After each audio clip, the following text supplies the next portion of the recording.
Hello friends, I'm Brian, and this is Gizmo Board Games.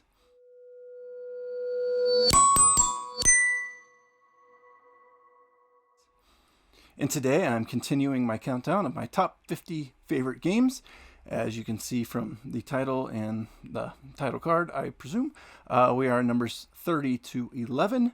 And then here in a week or two, around on the 28th is the plan, I will have my top 10. So this is the middle sector. If you didn't catch my last video from 50 to 31, I'm going to go ahead and link it up here for you. Hopefully I remember to do that at least. But yep, let's go ahead and continue on with my countdown of the top 50 games, 30 to 11. And if you didn't catch it in my last video, I used Pub Meeple. I threw 200-ish games in, all the ones I've played that at least had a chance of making, my top 100. I filtered out a little bit just to save time. And then they head to head and you pick which one you prefer out of the two. And then after a bunch of rankings like that, it spits out a top 50 list or top 100 or top everything list, I guess. And then from there, I tweaked a little bit here and there as certain matchups didn't come up or whatever the case is. But for the most part, this is exactly how they're spit out at me in Pub Meeple. So, without further ado, let's go ahead and look at my number 30 favorite game of all time. And this is a game that's been in my list for a while, even though I've only recently been publishing my list. This one has been a favorite since I purchased it back when it came out. And this is Legendary, a Marvel deck building adventure. And as you can hopefully tell, it is a deck building game, and it is Marvel superhero related. So you're going out, you're drafting Marvel superheroes from a deck, and then you're fighting various villains from a deck and one big bad boss that you got to beat up 4 times. It is a cooperative game with a score system that can declare an overall winner if you win. But generally, we just play it cooperatively and try to beat the villain. And it's a tough game, a little bit. It's fun. I'm not a huge comic book Marvel fan. I do watch most of the movies and enjoy them-ish, but it's not super my cup of tea. But this game really does feel like your superheroes going out and protecting the city, saving victims, and beating up the bad guys. So Marvel, a deck building adventure, my number 30. Number 29 is a game that is new on the list, and I didn't mention it with Marvel Legendary, but that one fell from number 20 last year. This one, number 29, new to the list, game that was on my favorites list from last year, I think. Troy, however you want to pronounce it. It's a bit of a dice drafting and action selection mechanism, a little bit of it's not a cooperative game, but there's a little bit cooperative element as you try to thwart the bad things from round to round, so that way they don't get overwhelming for everyone, or you can ignore them and let everybody else get overwhelmed. Maybe you're not as affected by them, depending on your play style. You're going around chasing objectives using your money and the dice drafting mechanism to purchase ability cards and then use those abilities on cards that you have purchased the abilities from. So that's a neat little twist. You don't automatically get to do everything. You have to actually actively pursue the abilities you want to perform. I don't know. I just really like everything about Troyes, however you want to pronounce it. And that's why it's here at number 29. Number 28 is a game that halfway through last year was my favorite new game of the year. And then I haven't played it since, but it is debuting in my top 50 with only one play earlier in the year last year, and this is Puerto Rico, a game I really desperately want to get back to the table. It's another action selection game where everybody's going to take the actions, but whoever's turn it is that picked said action, they get a little bit better performance of that action. You're building up your tableau, you're generating resources, and then you're utilizing those resources to further build up your tableau and other things that'll generate you points at the end of the game. I just really liked my play of this. I really want to get back to the table. It's an old classic, Puerto Rico, and I guess some people don't like it as much because there's a way to break the game, but I haven't looked into what that is, nor do I care to. I just like to enjoy the game as it is, but I guess there is one strategy that is better than the rest, I think, or best first move, or whatever the cases that people have found. But that's all I know about that, and maybe an expansion came out that fixed that. I'm not real sure, I don't recall, but I know that is a gripe that some people have with the game. doesn't bother me. I'm not trying to beat the game. I just want to play it again. So I look forward to the next chance I get with Puerto Rico, my number 28. Number 27, yet another debut new to the top 50 list. Another game that I played last year for the first time. Played it a few times on Tabletop Simulator, I believe, with other people, and then mostly solo with my hand copy of the game. And this is Wayfarers of the South Tigris, a game from Garfield Games, who I debuted with quite a bit of their games in the past year or so, and you'll see another one or maybe two of their games on this list as they come out. A publisher I heard a lot about, knew their games were very welcoming, very fun, and finally got to play them.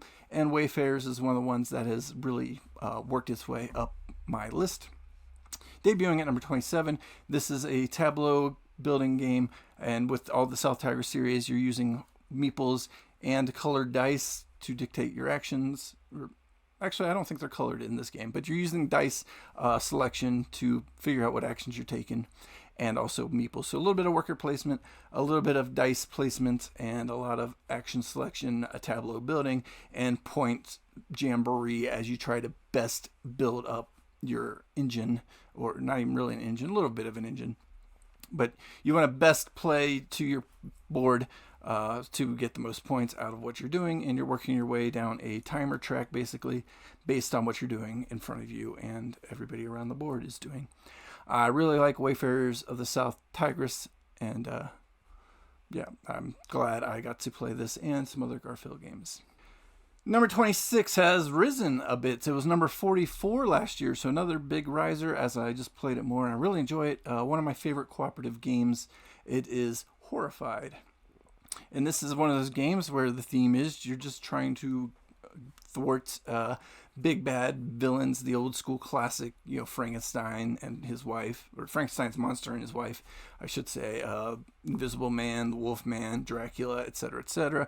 And there are a couple other versions of this game that I haven't played yet. I'm really interested in the Greek monsters one, though, because I like the Greek and Roman history. And so I'm looking forward to getting my hands on that one. But basically, they're all relatively the same. You're doing some pick-up-deliver style actions as you're moving villagers around the board, and you're collecting things that you need to help thwart the villain, or the villains, I guess.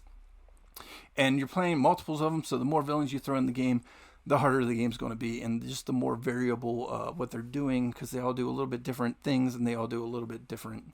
Well, I guess they don't do different things. The way they act and are thwarted are different. So the more of them you have on the board, the more you've got to work towards trying to stay alive and doing what you can to thwart them. But Horrified, just a great, fun little co-op game based around classic horror movies. Number 25, right in the middle of the list here, is another horror kind of themed cooperative game. It is Subterra, a game where you're kind of cavers trapped in the cave, and you're flipping over tiles, kind of Carcassonne style, and working your way out. You got to find the exit basically before you get overwhelmed from the bad things that are going to go on in the cave. And the more miners you can get out, the better you win. And if you don't get at least 3 out, I believe, then you lose the game. It's just a game that we've enjoyed playing a lot in my group because it's relatively simple, very fun, and always, because of the nature of the tiles, and then I have all the expansions, you can mix and match what's going in and changing some of the objectives a little bit. There's 6, I think 7 maybe in the base game, different cavers you can play as, so they've each got their own variability and what they can do and what they can bring to the table. I've just enjoyed playing this, a lot of fun, and that's why it's here, number 25. It was 24 last year, so basically the same spot. In fact, on that note, it actually flip-flopped, I guess, on this list, because my number 25 last year is now number 24, and pretty much these probably could go hand in hand. I don't think they matched up head-to-head when I was doing the Meeple selection. So both of these stay basically in the same spot.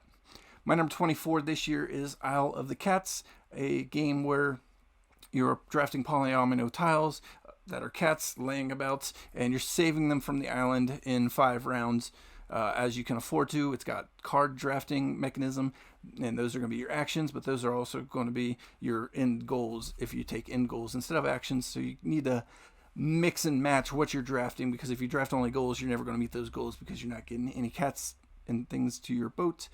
And if you're drafting only cats and things in the boat, you will score some points, but you'll want to pick up some goals as well. There are public goals to acquire and aim for. And I just enjoy, it's a very family-friendly game. There's a family mode and a not family mode, and we've enjoyed playing it both ways, me and my family and my friends. And Isle of Cats, classic family fun game, especially if you like putting tiles onto boards and collecting points, or if you like cats.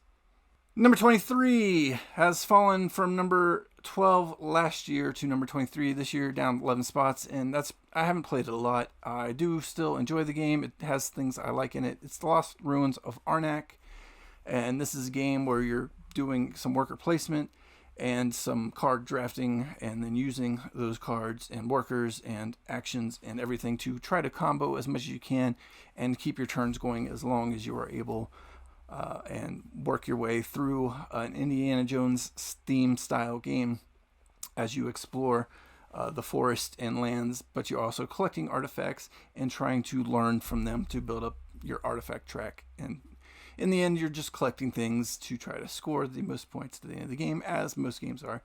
Lost Ruins of Arnak, just an Indiana Jones kind of style Euro game. I really enjoyed it. It's fallen just a little bit because I haven't played it as much. That's all. Number 22 is risen 16 spots, and I think I lied a little bit earlier because this was number 38 last year, and it's a Garfield game. So maybe last year wasn't the year I tried Garfield, but last year was definitely the year I got a bunch more of them to the table. But this was the first one I got to the table. Raiders of the North Sea was number 38 last year, and I played it a lot more this year, taught it to people. It's just a real fun, interactive worker placement game. As you place a worker, you do the actions, but then you're going to pull a worker and do that action, and you're going to try to loot and pillage various harbors and castles and things to try to collect the most points and earn the booty, if you will, to turn in for, renown and points and things like that. It's just a fun, interesting Viking-themed worker placement with a twist that, you place a worker as a normal worker placement is, but then when you pull a worker that had previously been placed, you're also going to do that action. So it's kind of double worker placement, worker pullage. And so it's a matter of not setting your opponents up with your placements as best you can as well. And there's some take that cards too, because Vikings. I just enjoy it. I've played it quite a bit more this past year. Raiders of the North Sea. Number 21 now has fallen just a few spots from 16 last year. It is Clank, a deck building adventure.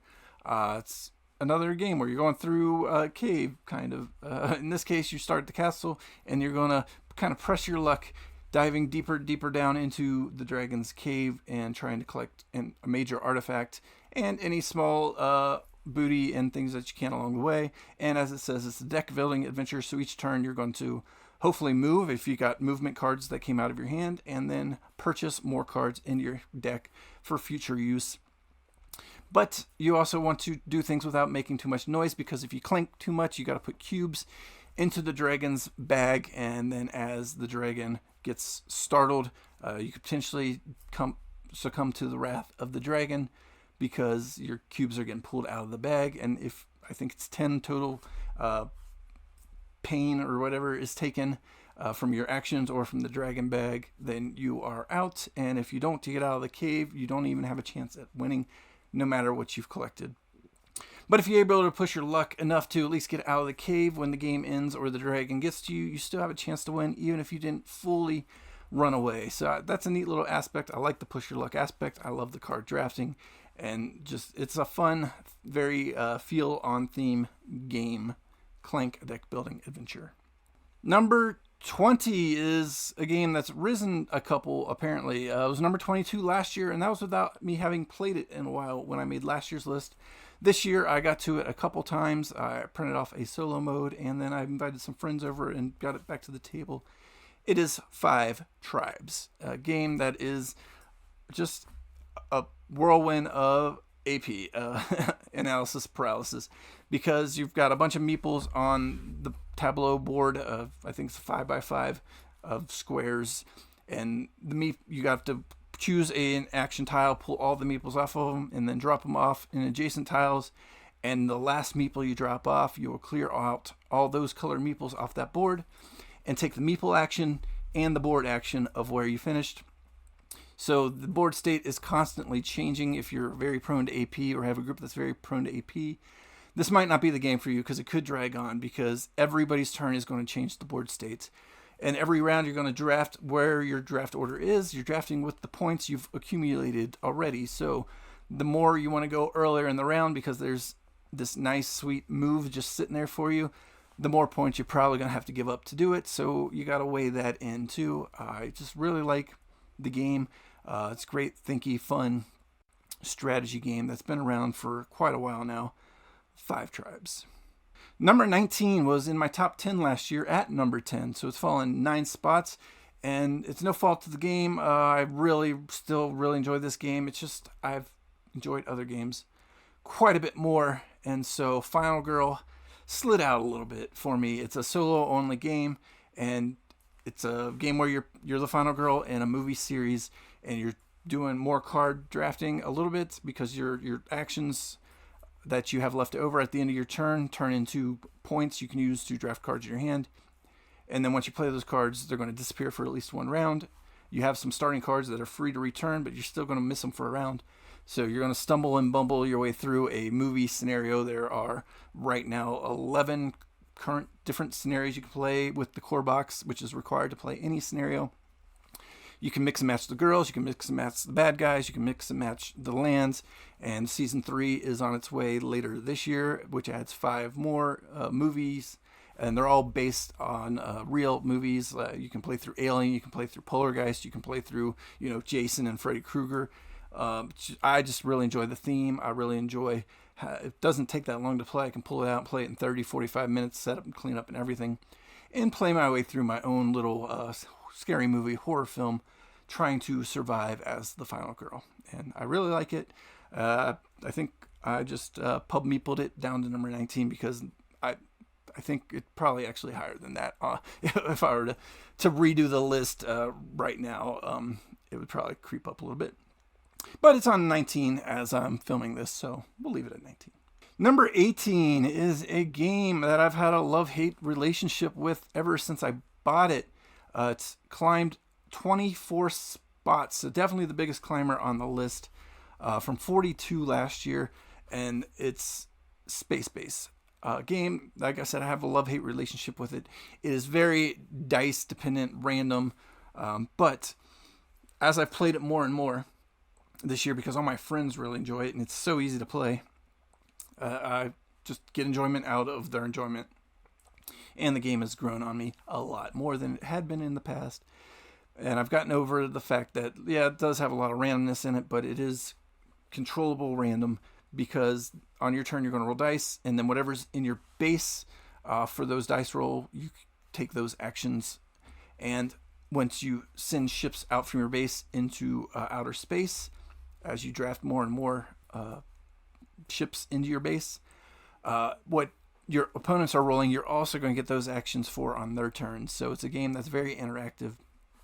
A little luck dependent because of the dice, but you can control that luck a little bit mathematically, or however your engine, as it will, can work into the rolls. You can manipulate things. It's not as random as I initially thought, and I have enjoyed playing it. Space Base, just a fun, very interactive, not too hard to learn and play. So it's a very welcoming and very fun game, Space Base. Number 17 has fallen 3 spots to number 14, and I'm actually kind of surprised it didn't fall further. It's a game, A, that's like another game that'll show up later on my list, and B, I haven't played it in like 2 years. But I still, every time I think about it, I want to play it. I like the theme. I like the play style. It's a bag builder. It's Altiplano. A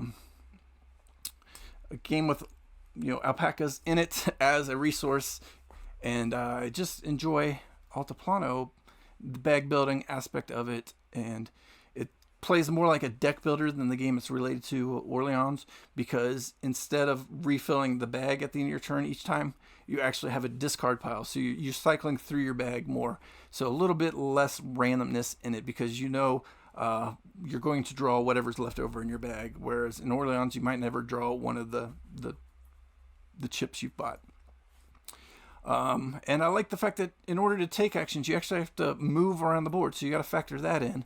And you don't have to do that with a lot of the other bag builders. You know, you're just going to pull out and play your chips. But in this one, you actively got to plan your moves even too. So I do like that aspect. Altiplano, just a fun, thinky bag building game. And yeah, 17 on the list. Really enjoyable, especially if you like bag builders or if you like alpacas. They're in there too. Number 16 is a game that I've had forever, and it has risen from last year. It was number 28 last year, so 16. So it's risen. I guess I appreciate it a lot more than I did last year. It's Stone Age. Still one of the initial worker placement games. A little bit of randomness, but it's mitigatable because you can draft or buy tools to help you mitigate the dice roll. And your dice roll is how many resources you're going to collect based on where you put and how many workers you put out there. And then you're going to try to build huts. It's got the little romance hut where you can create more meeples to use later. And it's got the tool hut, like I said, where you can get things to help mitigate the dice rolls, because the dice are a big part of this. As you go out and you send 3 workers out to the forest, you're going to roll 3 dice and bring back, whatever your die roll is of wood divided by 2, I think in that case, or stone divided by 3, or gold divided by 4. So the more workers you send out, the more dice you're going to get, which should lead to a bigger return on resources, but it might not. And so I just really enjoy this old classic worker placement Stone Age. Number 15 was number 7 last year, so it's fallen 8 spots. Another good classic game, not as old and classic, but everybody's probably played it, at least if you're watching my small little channel. If you're interested enough in board games to be watching me, I know you've played this or at least heard about it. It's Wingspan. Stonemaier Games. That is a bit of a tableau building, engine building game with a very good bird theme. You can learn a lot about birds, if nothing else, just by reading the cards. Even if you don't like the game, you can get some education out of it.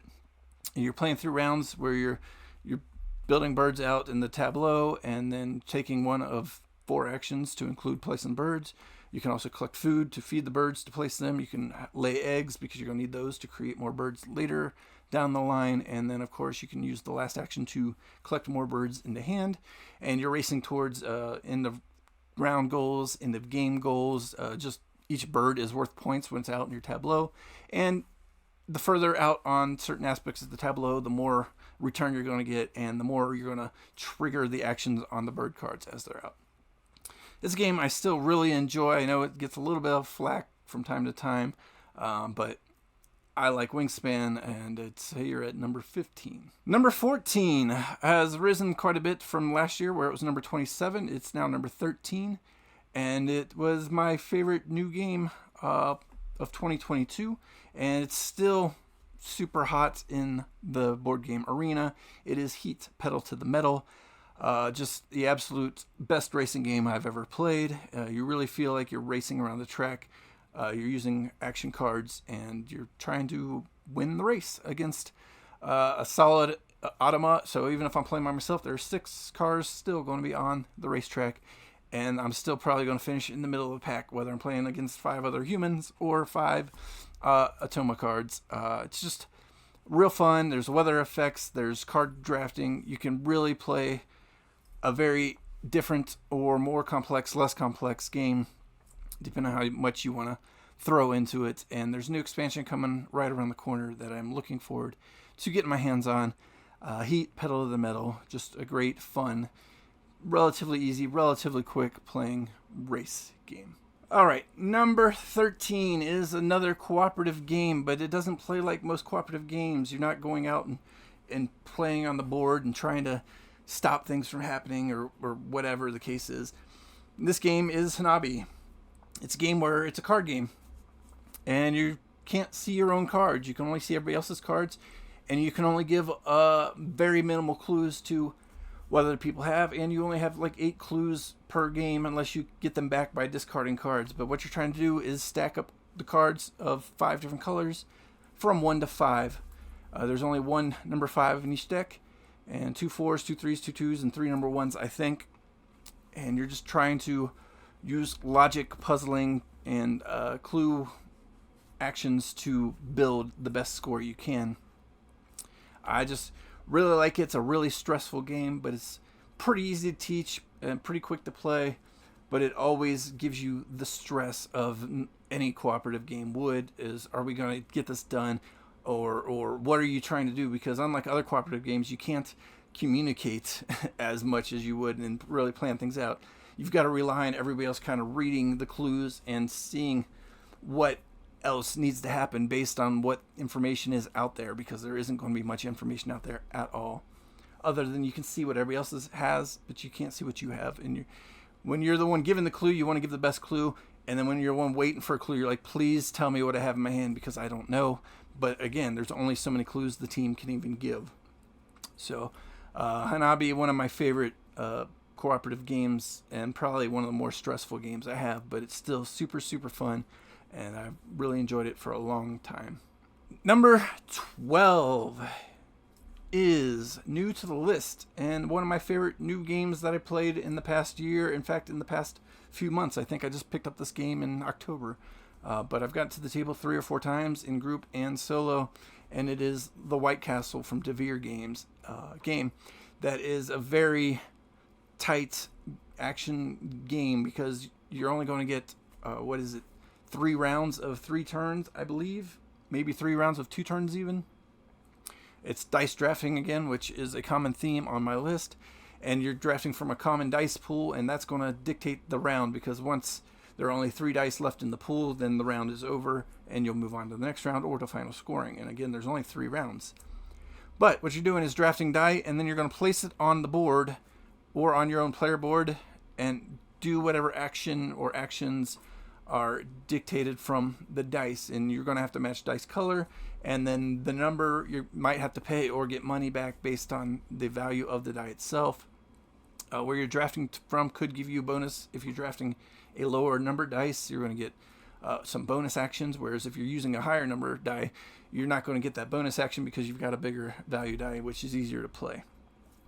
So it has dice manipulation, dice drafting, but more importantly, it's got the thing I like a lot is just that tight action selection, and you really want to get the bang for your buck out of your action turns, because you can place a die and do one action, or you can place a die and do an action that triggers another action, which allows you to trigger another action, which allows you to collect resources, but you won't get all those triggers if you don't have the first resource.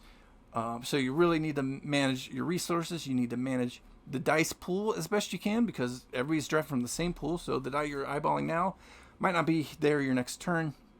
You've got to manage what's on the board and see how you can best trigger multiple actions from your one die, because that really is going to be the key to the game, is getting value out of every one of your, I think, 9 total actions in the game. So just, it has a lot of things in a tiny little box, that just such a good, solid Euro that everybody I've played with has enjoyed, and I've enjoyed playing with. And the solo mode is rough, but it at least gives you the feel of the game as well. And it is the White Castle, a new in 2023 game that booms straight up onto the list at number 12, and probably will continue to rise as I continue to play it. And finally, rounding out today's list is the 3rd Garfield game in my top 50, and 3rd one on today's list.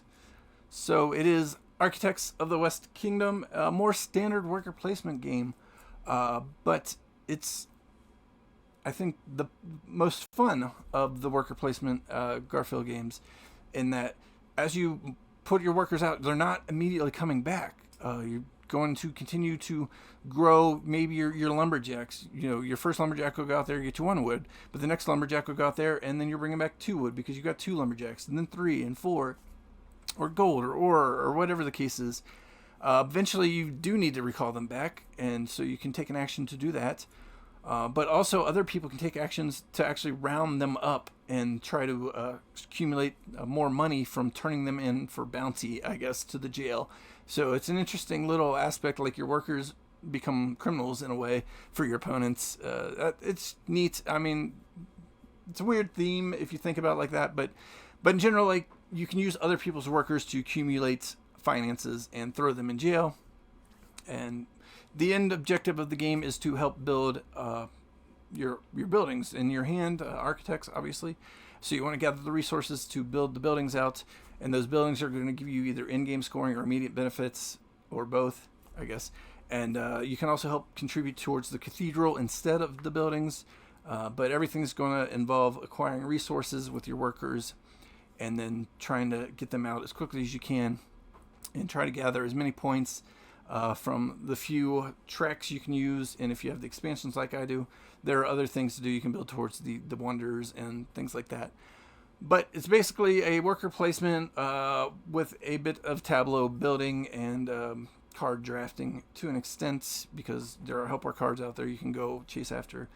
But you're collecting resources and you're trying to stop your opponents by using that round them up ability to keep them from getting too strong in one little area. And also, if you need a bunch of money, you can collect them up on one turn and then turn them in for money on the next turn.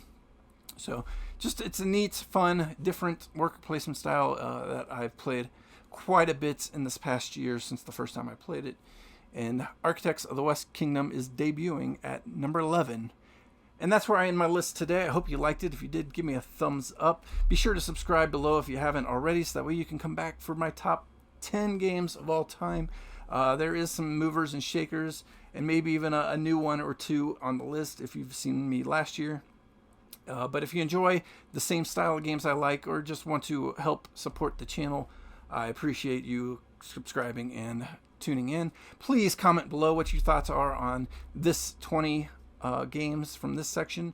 What are your 30 to 11 favorite games, and what are you expecting to see out of my top 10 when I come back with it at the end of the month? I look forward to seeing you again. Thanks for watching. Bye.